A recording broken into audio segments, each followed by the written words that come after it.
Hey traders, David Frost, my strategic forecast. You're here for another episode of Common Sense Market Analysis. Today is Monday, August 23, 2021. We're looking at a daily chart of the SPY or Spider, which is the proxy for the S&P 500. What do we have on the docket today? Well, the first order of business is we have what's called, and this is a technical term, we have what's called play it again Sam scenario. So the market recocked the weapon. Last week it went down, it made another low. We'll get back to that later. Keep that on the front burner. And now, all of a sudden, today, once again, we have new all-time highs. We have a new closing high. Couple of things on the immediate docket. The first thing is we have the whole Jackson Hole / Kabuki theater stuff going on. This is where the Fed meets. They have a powwow. They discuss monetary policy and all the stuff they discuss all the time anyway, but they get together for a Kabuki vacation in Jackson Hole, Wyoming. Well, because of the pandemic, and this may be the second time in a row, I'm not 100% sure, but I think they're going to do it via video conference / Zoom / whatever it is they use. Either way, the reason why this is important, because there's been some pretty big Federal Reserve decisions that were tipped off / discussed at, kicked off at the Jackson Hole meeting. So we need to pay attention to the Kabuki vacation. Even though it's a virtual vacation, we'll pay attention anyway. Could the market be running up into this time frame, then sell off a little bit again? Anything's possible. We have it on the radar screen. It's on the docket. The next thing I want to discuss, and this is relevant for something we're going to discuss later, but now we're going to discuss the short-term cycles that we reviewed of recent. So a couple of weeks ago, I started talking about short-term cycles, and there were two. One would culminate on Friday the 13th or the following Monday, which was the 16th. Well, guess what?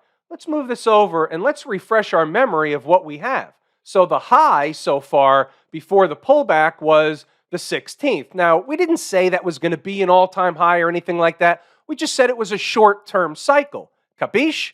That's right. You can go back to the videotape. The second thing we discussed was another short-term cycle that would culminate the following weekend, let's say Friday or Monday. Now, what do we have? We look back and we say, okay, all of a sudden it's pretty interesting. The market bottomed on the 19th, and here we are, and that was one day before the following weekend. So the following weekend was the 19th or the following day, which is today, of the 23rd. Here we are, all of a sudden, at new all-time highs again. So while the second cycle wasn't spot on in terms of timing, the market made a top on a short-term cycle. It went down into a bottom pretty close to another short-term cycle. There's a method to the madness. Stay with me. I'm not trying to pat myself on the back. I'm going somewhere with this. Here we are in no man's land, and there's two things in front of us. A, we have 448.90, 450.25. We're pretty close to those numbers. When I have important numbers that I believe are important, the market tends to get magnetic and be drawn to those numbers. Whether it's headed southbound or northbound doesn't matter. It tends to be drawn to those numbers like a magnet. I'm going to say that zone, 448.90 to 450.25, is important. Now, they could have hit it today. Maybe they hit it tomorrow. Maybe they come up short, pull back for a couple of days, and then go to 450. I'm not 100% sure exactly how this takes place. I don't know the schematic they may take getting up to that zone, but here's what I am pretty certain of at this point, that they're going into that zone. That's another item. I don't know whether it's 2, 3, or 4, but here's another item.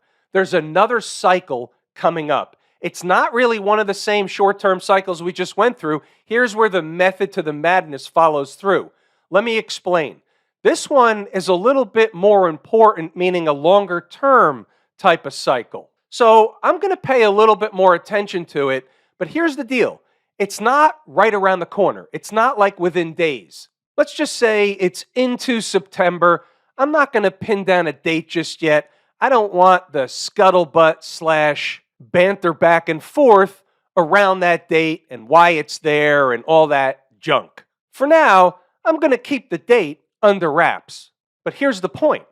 If the market's trading up into that date, based on the activity around the last two cycles, based on the 448.90 and 450.25, I'm thinking that could be a pretty big deal. Let me explain something just a touch further. Let's use a hypothetical scenario. The market is trending up. Each bar is a day. It doesn't really matter what it is. Maybe it's a week. And the market's trending up and down, and it goes all over the place. And then finally, it gets to a specific spot. And once it gets to a specific spot, all of a sudden things change. Maybe it puts in a reversal up here. Maybe this is the last day that it's at that spot and it falls away. And maybe it trades around here for another week, a few more days, something like that, and then it falls away. What happens is you look back in time, after the fact, weeks later, months later, years later, and you look at an important number, and you look at what a market did leading up into an important number, and you don't have the benefit of hindsight when you're in real time. Let's consider right now we're in real time. Not every single day. We're not watching for a turn every single day. We're watching for a turn in a specific time frame, kind of like anywhere between now and 450 on the SPY, give or take, and let's just say sometime over the next few weeks. Let's just say that is the case. Somewhere in there, let's say the market finds the number, it turns around, it starts going down, and then you look back in time, and if you're looking at a daily chart, maybe you have 2, 3, 4, 5 bars at or above the number, and then finally the market trades away, a couple of weekly bars above the number, then the market trades away. All those things are possible, probable, they happen all the time. The numbers that I provide you are the numbers that I figure out based on the method that I use to figure them out. That doesn't mean the market stops on a dime every single time, obviously. But those of you that remember the way in which I calculated and came up with that 448.90 to 450 and a quarter, the closer we get, the more important I'm thinking that is. Obviously, you can sense that by this conversation. So what I'm trying to say in a lot of words is that they can hang around there for a while. They can go back and forth. It doesn't always have to be a hit and run. However, the closer we get to this number, the more attention I'm paying to the market action from an intraday perspective, a daily perspective, an internal perspective. And what I mean by internals is, what are the internals of the market doing? Are a top select few number of stocks really carrying the market? Are the majority of stocks above or below their 50-day moving average, their 200-day moving average, their 50-week moving average, their 200-week moving average? Where are all those things? Where is the advanced decline line? What's going on with the internals? A little bit of a soapbox operation going on, but maybe you could sense that I'm thinking we're getting pretty darn close to the big turn. We may have to see a bit of a blow off top. Maybe they go higher than 450. Maybe they go to 455, 460. In the big scheme of things, if the timing is going to be right, it's not going to matter. For now, let's not forget, the trend is your friend until she throws you off the second story window. Before we move on to other charts, I also want to make mention of a couple of other things. We're in the midst, and we've been here for a long, long time. It's good to reiterate these things every now and again. We're in the midst of climbing the wall of worry. That's the way the market works. You got stuff going on all around the world, namely Afghanistan. It's a debacle. Regardless of how you feel about it, it's a debacle. Any way you look at it, the market doesn't even notice. This is how the market climbs the wall of worry. If the sentiment was negative and this kind of Afghanistan stuff took place, the market would be down hard, and that would be a convenient excuse. The market's headed to a destination in both price and time. Once it gets there, it'll be over, but until it gets there, the wall of worry is operational, meaning the market doesn't really give a hoot about any external forces other than where it's headed and by when. At new highs, it doesn't really make sense to look at a bunch of other charts in terms of the 240, the 120, the hourly. They're at new highs. Inside the numbers, as you might imagine, there's not a lot going on. The market was a gap and go. It leaves traders holding the bag on days like today. Sometimes there's a trade here, a trade there, but unless you're willing to hop on and chase the market, this is not a trader's type of tape. A gap and go, a trending market is not a trader's friend. So be it. We accept what Mrs. Market provides on a daily basis, and we move on to the next day. Happy Monday. They recocked the weapon last week. The dominant thing is the trend. She's your friend until she's not. The numbers are pretty straightforward. 445 was the key to another leg higher. They were hanging out there in the pre-market. Once they got above it, they filled a gap. They got to the highs, and they kept going. There's not really a lot more to really pick apart, peel back the onion, or unpack out of today's scenario. What I'm going to do is scroll up, pause the video, read the notes. There's stuff in here. There's stuff to learn, but we don't have to spend a lot of time on a trending market type of day when there's a lot to be derived from inside the numbers, a lot to learn, a lot of information, a lot of stuff that you can take to another intraday session. Then we go over it in detail. Day like today, it's a trending market. Pause the video, read the notes, go back to the charts, see what's what. There are numbers here. There's stuff to think about. But all in all, what we're going to do here is just finish the notes, and then we'll scroll back down to take a look at the stocks on the move list, where again here, nothing hit its number. We had one opportunity that showed up around mid-morning. It was Alibaba. I had 152 as the spot. They came up less than $1 short, and they took back off, and you can see current price, meaning where they finished the day, about 161. That was too bad. AstraZeneca was hovering above the number all day. They closed right above the number, so that one doesn't really count. From a stocks on the move perspective, nothing hit its number.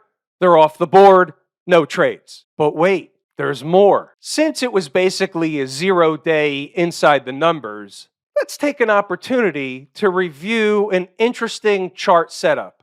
Norwegian Cruise Line. I'm going to show you the definition. When you open the dictionary and you look up full stack, this is what's going to pop out when they do a history lesson on this trade. Buy area, 22.95. Not tomorrow, not Thursday. It was last week. This was put out for the lazy swing trader members. Let me explain the full stack aspect of this trade. So on the daily chart, we have what we always describe as a breakup candle. So you have a breakup candle low, and that low comes in at 22.62. Fair enough. So last week, all of a sudden, you have Norwegian Cruise Lines coming down to do what? To run a test of a breakup candle low. What was the low on the 19th? 22.59. Just pennies from where? The breakup candle low. Okay, now we've seen that, I don't know about dozens, but certainly hundreds, if not thousands of times. By the way, when did we enter the trade? On Friday, the 19th. But wait a minute, that's just the beginning of the stack. How about the fact that it came to run a test of the breakup candle low on time? What does that mean? If you've taken the course, Lazy E-mini Trader, you know what that means. If you haven't, you have to try and guess to figure it out. What else we got? Well, we have a low, we have a higher low, and we have a higher low yet again. That's the market's way of telling you that it's creating, or even showing you it's creating its own support area by virtue of creating a trend line. Doesn't go from exact pivot low to pivot low to pivot low to create the perfect trend line. We're not in search of perfect in this business. We're in search of things that make logical sense. To me, when I see it come in to test a breakup candle low on time and putting in, at the time, ing, because it was during the day on Friday, putting in another higher low, I'm not worried about the exact trend line that the market may or may not create. That's for the textbook people. So just on this daily chart, I got a full stack, bar none. But wait, there's more. I go over to the weekly chart because I want to confirm what's going on. Is the larger time frame chart indicating something different than I'm seeing on the daily chart? I would want to know about it. So I come to the weekly chart and we see what? Well, let me explain how I view this. So we have a couple of important things. We have a reversal candle. This candle here, the week of 7/23, is a reversal candle. What does that mean to me looking at this chart right now for the purposes of this trade? It means that there were buyers in there. Somewhere along the line, down here, what was the low? 21.28. So somewhere 21.50, 21.28, in that lower area of the 21s. The defense was sent out on the field, and there were buyers that bought up Norwegian Cruise Line, which means they own it, which means if it comes back down there, the defense is going to be sent out on the field again until they get knocked on their ass. How do they get knocked on their ass? By closing a week below the low they had the reversal. That's the way it works. So what do we have here on the weekly chart? Wait till you see this. We have the reversal week, and now it's creating, even though they've run some tests lower down towards that 21 and change area, but we really have more looking like a bullish flaggish thing inside the reversal candle. Okay, I like that. It's riding underneath the 50-week moving average. So it's not necessarily being rejected by the 50-week moving average, but maybe it's eating time off the clock, building energy to bust through the 50-week moving average. Okay, I like that too. What else do we have on the weekly chart? Well, how about this one? And go back to the course, Lazy E-mini trader. Yup, it's also on time. I mean, is this enough information to take a trade? I got to tell you, I didn't even need everything I just described off the weekly and the daily chart to take this trade. What I can tell you is the information, not even everything I discussed to you, but if you add everything in, I'm going to take this trade 347 out of 100 times. How about the monthly chart? Now, to the naked eye, this looks absolutely fugly. You know what it looks like? It looks like a bearish wedgish thing that's coming down here like this. They're creating that wedgish thing, and they're going to do this again. Isn't that right? And that is right, but in between, they trade in this channel here. And guess what? Let me wipe this off, and now let's look at it a different way. Look at this month. The low was 21.88. That's a breakup candle, and from a monthly chart perspective, they came down to run a test of the monthly chart breakup candle low. So when you add all these things together, daily chart, weekly chart, monthly chart, all that stuff, it's even better than a full stack. This is a list of items on one chart or one particular stock where you dream about finding these things all at once. The challenge isn't taking the trade. The challenge is finding a chart that looks like this. 22.95 in, the rest is history. Some traders took the trade buying the stock. Other traders took the trade buying an option. Traders that took the trade buying an option has already put some of the profit in our pocket when it reached about 40% profit on the option. So what do we have now? We have a risk-free, emotionless trade. How you doing? Obviously, I know what you're thinking. They're not all winners.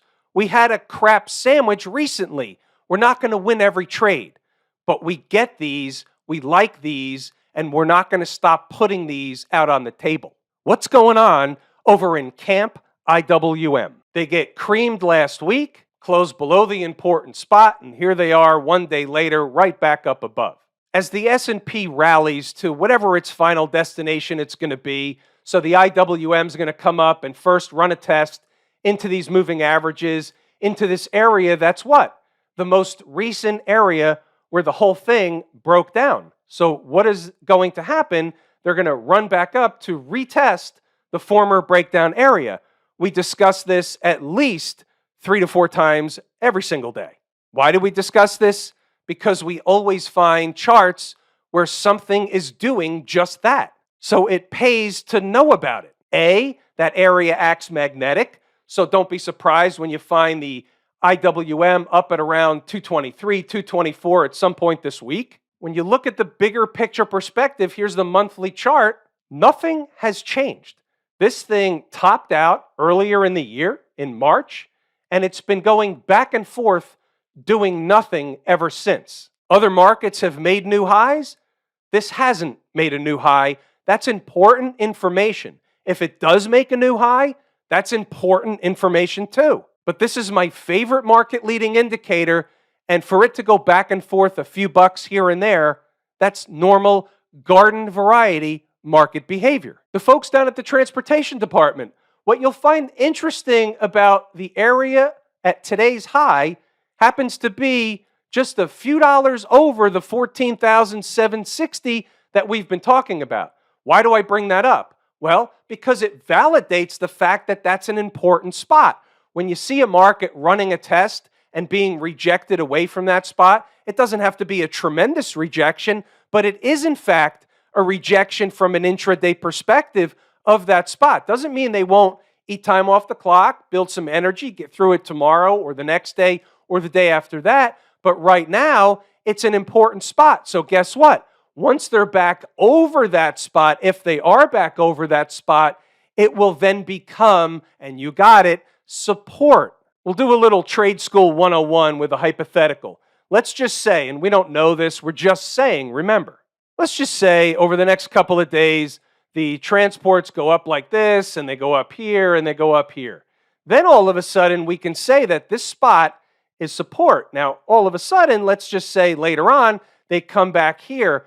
The first time they come back to revisit the spot that was then the breakout area, which today is resistance, once they're through it, it becomes, by definition, a breakout area on a shorter time frame. It's not a huge breakout area. It's just a breakout area. Usually, more often than not, and we use the 80-20 rule when assessing the market, 80% of the time, the same shit's going to happen over and over and over again. So if they get above this spot, when they come back on the first time, we don't want sloppy seconds, on the first run back down, there's a high probability that's a trade. They're going to bounce off that spot. They're running a test. Hey, if it's not a successful test, you'll know it. How do you know it? Because they're going to start getting below, closing candles below, closing hourly below. You got to cut and run. But generally speaking, they're going to bounce off that spot. They'll fill the gap underneath, but that general area, within a stone's throw, within spitting distance, within points of that spot, they're going to bounce off of it and try and go back up in the other direction. That's just the way the market works the majority of the time. What about the Silicon Valley people, the Q people? Now that is a recocking of the weapon. And we know the story. The Qs are top heavy. They're still buying up the names we know, the FANG Plus stocks, all that stuff. Keeps driving the Qs higher. That's fine. Once they get to time and destination, that's it. It'll be game over. Let me give you some food for thought. So we just talked about Norwegian Cruise Line, and I showed you that chart, and we had that reversal candle. Now, it's not the same exact look because you weren't going down into that period with this candle here, but take a look at this candle, and then look what happened after that for a few or several weeks. It was one of those bullish, flaggish things inside the reversal candle. That's the same thing we saw on the weekly Norwegian Cruise Line chart, only we traded down into that spot, which is even more of a bullish type of thing because the market's not at a high. You're not trying to buy high and sell higher. You're buying a pullback on time with something to trade against. What does that mean? Well, guess what? If they get below this, like I said before, then the defense is on their ass. You cut and run. As long as you know where you're wrong before you even get into the trade, and the objective is if you have to lose, you lose small and fast. That's the name of the game. That's running it as a business. We got back off the rail to the Norwegian track real quick, but we're going to get back on our main line, the XLF. So we're not at a new all-time high, but the XLF is hanging around 38. We know 38 was important from before. There's really nothing to discuss. They're above all the moving averages. The trend is your friend until she throws you off the roof. How about smash mouth? And by the way, here's a great example of something we discussed last week. What did I say about smash mouth? It was on time. Different kind of time. It's in the course, Lazy E-mini Trader. Just like that, right back above all the moving averages. You can put this one in perspective by flipping over to the weekly chart. What did they do last week?